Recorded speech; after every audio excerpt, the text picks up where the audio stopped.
just opened your Timecraft watchmaking kit. I'm Tom from Timecraft Watchmaking, and I wanted to say a couple of words before you got started. I got into the hobby because I wanted to do something engaging, complex, and that took me away from screens in my pastime. So I hope that this instructional video can help you along your journey as well. Watchmaking can be tricky at times, so make sure you bring a lot of patience to this process. You might find a situation where something pings across the room out of your tweezers, or the second hand just won't go on the way that you wanted it to.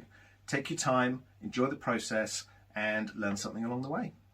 So if you want to get in touch with us and provide any feedback, do that through the website or through our social media channels, and let's begin. Okay, so the first step, because the mechanical movement is very, very delicate and we also don't want to get grease and oil from our fingers on it, we're going to put on the finger cots. So these are put on very, very simply. You just put it on the end of your finger and roll down to the end. We're going to put these on our two main fingers and our thumb on each side so that we can handle the watch safely.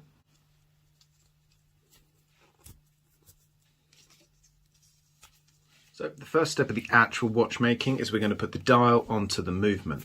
Now this dial has these small lugs on the back, as you can see here, and there's a small groove on the movement where they will fit. So I'll just show you quickly. As we look really closely at the movement, you see these grooves on the side. If you look even closer, you can see that there's an indentation right where my tweezers are pointing here. So here's a view from the side. So this groove here is where those lugs will fit. Now, in terms of orientation of the dial, this is actually a skeleton dial, so you can see the inner workings of the movement when you're viewing the watch through the case. You've actually got this piece here so that you can see the balance spring here. So we want to position this so that this display piece here is there for the balance spring, and also those lugs are in the correct locations. So what I'm going to do is I'm going to place this first lug here into the first location and check that that's okay. Like so. So once you've got that located, then you're going to flip the watch round, and conveniently mine has already located in the correct place, but you might need to move this around a little bit to make sure it's there. The other thing to make sure of is that you press it in gently, so press the dial onto the movement, and make sure that your dial is actually flush to the movement all the way around so that we've got a good connection. And at this point we're going to put the movement down so that we can screw the dial onto it. Okay, so in one of your bags you should have received some dial screws. They're the small screws that are in there with the spring bar. So we're going to take those out. These are what we're going to use to screw the dial onto the movement. So we're going to turn it on its side. And where the lugs make contact with the movement, you can see there is a small thread. You're going to place it in there carefully and balance it as such.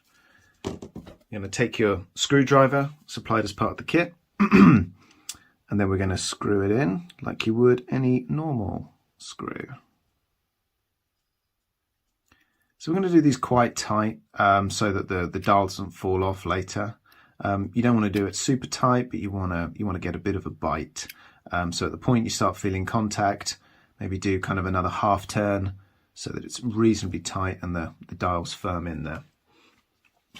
We're going to flip round to the other side and do the other side.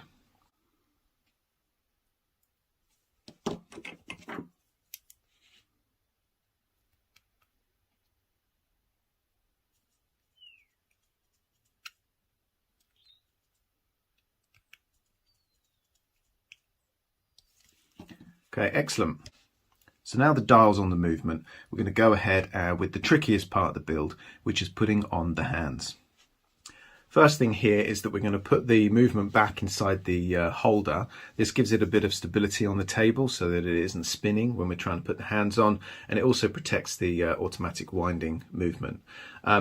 So you can see that the stem is protruding from one side. We're going to align that with this side of the plastic holder and just pop it in, and it should press down quite nicely.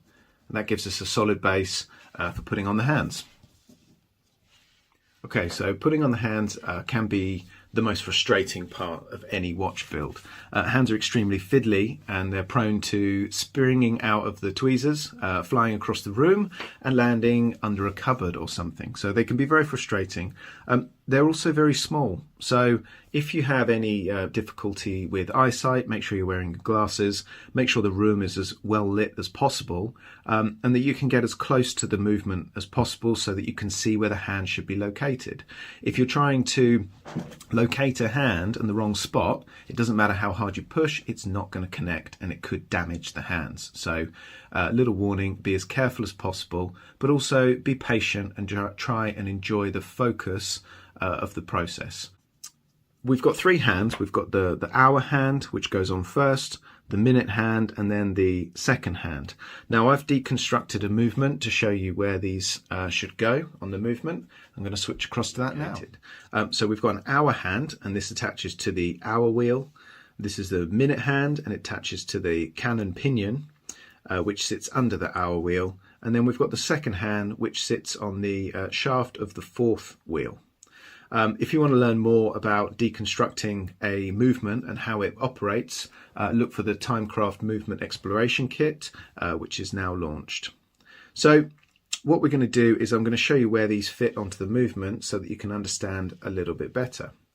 Now, as we're seeing from the top, the cannon pinion sits on here first, and the minute hand fits over that shaft. And the hour wheel actually sits on top. So if you look very carefully, you've got two tiers of ring. The hour wheel is a bit wider than the cannon pinion. So that's why we put the hour hand on first, as it's the widest hand and it fits on the hour wheel. We put the minute hand on afterwards, which sits just above it on the cannon pinion. And the second hand fits on this shaft here. Now this comes from below. You can see that the fourth wheel fits in nicely there. And that fourth wheel shaft will come up through the middle. It's quite hard to see, so make sure you've got your glasses on and the light on as well. So there we can see the shaft of the fourth wheel just poking through the middle.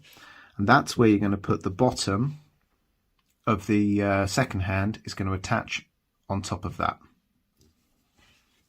So now we know where the hands are positioned. We're going to use the hand press tool for this operation. We're going to place this hour hand over the hour wheel as discussed previously, and we're going to take this hand pusher and press it with a kind of medium force onto the wheel. Okay. So then just take a check that your hand has been placed correctly in the right location and that it's reasonably straight. We're going to follow the same operation with the minute hand. This one can be more challenging, so just have a bit of patience with this one. It might take you several attempts, but just be patient. The hand does fit.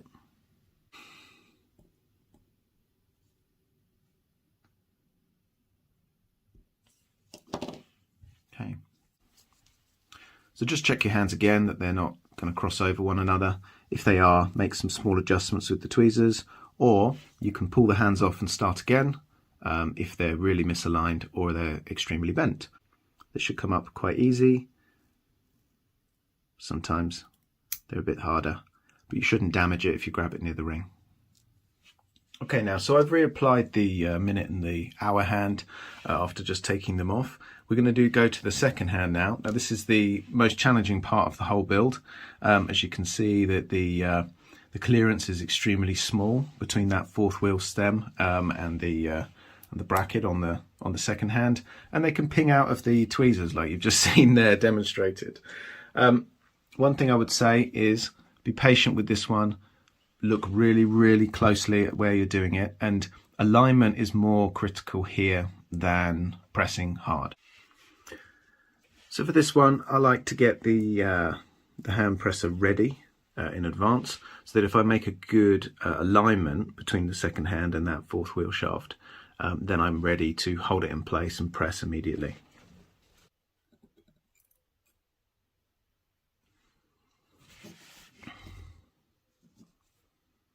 Once you finally make that connection, you should see the second hand ticking away merrily, and you know you're done. So this is where we're going to start putting the watch together, making it look a little bit more like a watch. We're going to put this assembly that we've just made here inside the case, or more accurately, we're going to put the case on top and then turn it over. Before you do that, you should have received one of these in the kit. This is a dust blower, and it does exactly what it says on the tin. So what we're going to do is we're going to go around and inspect the timepiece and also the case, so that we can blow off any dust or bits of dirt or anything that might ruin the finished watch and just bug you when you see it inside the watch after you've closed the case and can't open it up again. So we're going to go around and do that now. Now we're trialling a change to the kits, and some of you will have received a crown on your stem. If your crown looks like this, follow these instructions and ignore the subsequent superglue steps. Locate the stem release button and press with the 2-in-1 tool. Gently squeeze with your forefinger and thumb, and the stem should come right out.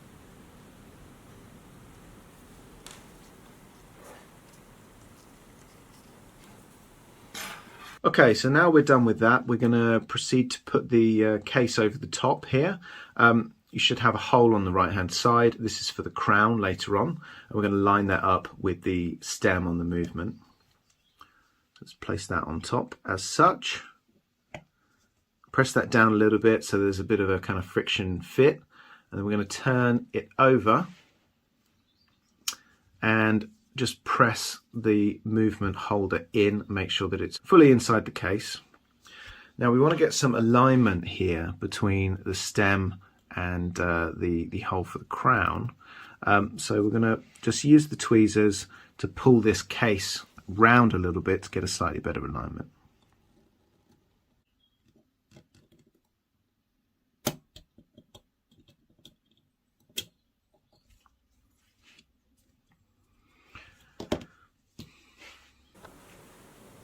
Now if you don't have glue, it's time to insert the stem. It's as simple as it looks.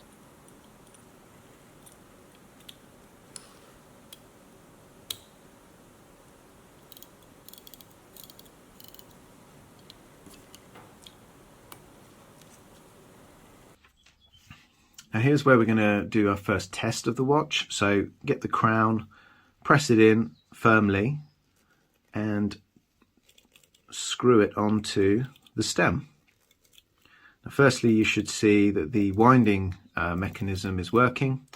You can see these wheels turning here, which is adding power to the watch. But when we pull the stem out, we should be able to see the hands adjusting.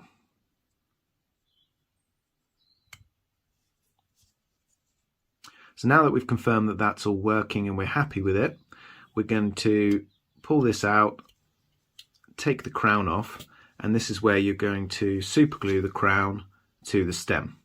Now the way I would do this is pull this out, this assembly out, using your tweezers.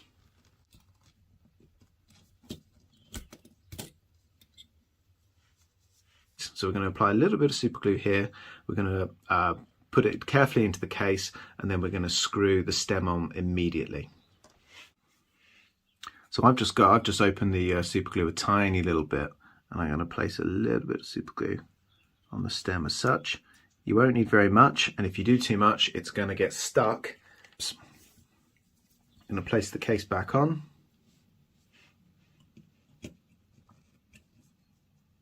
Try and get as lined as possible.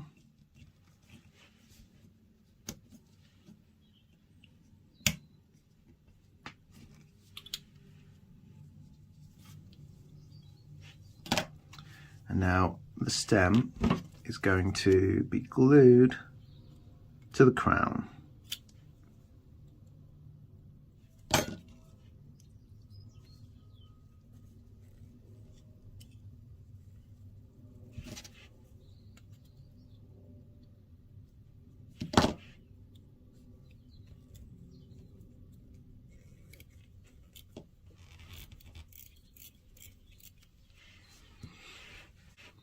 Okay, so now we're just going to leave that assembly to dry for about 2 to 3 minutes.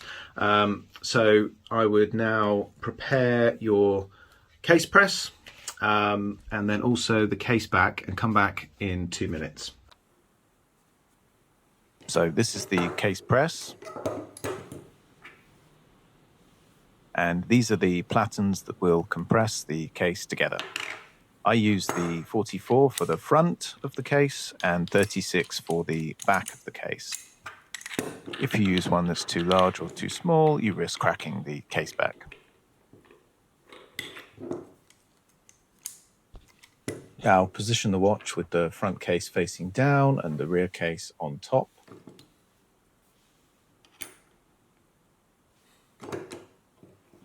Squeeze the handle down until you hear a nice click.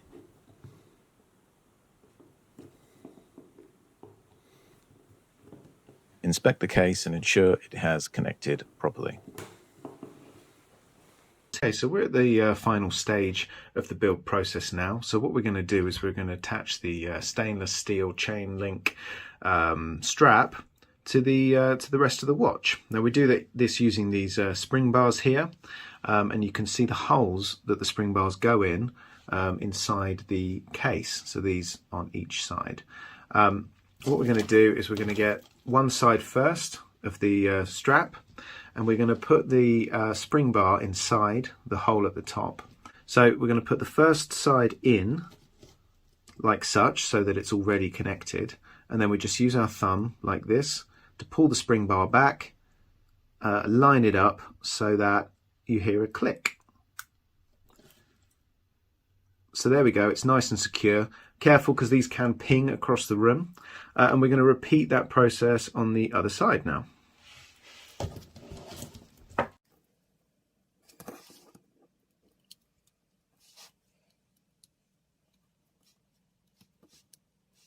Now that you're finished, you may try this on and realise that actually it's a bit too big for your wrist.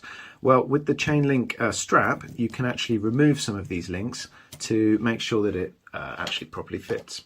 So if you look on the back of the strap, you should be able to see some arrows. So there are actually pins inside this chain link strap that you can press down using this tool here that's provided in the kit. So you use the circular end and you can press these out.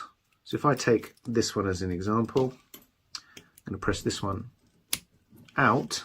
You'll see the pin coming out here. We're going to keep hold of that because we'll need that to attach another link. And then we're going to remove a couple more to make sure that this fits a bit better. So now you've removed a couple of links.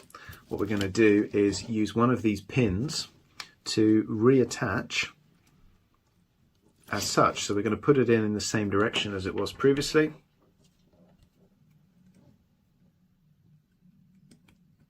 Until you've just got a little bit protruding out one end. And then I'm going to take the back of the tweezers as a hard metal surface, and we're just going to press that in. Voila! Now your watch is finished. I hope you enjoyed the process and you got something out of it and were able to learn a little bit more on your journey discovering watchmaking. Please do follow us on social media and our website. We're going to be bringing out more products. We would really love to hear any feedback from you, how we can improve this service, how we can improve the instructions or the watch, or anything you'd like to see from us coming up in the future. Thank you very much, and I hope you enjoy your watch for a lifetime.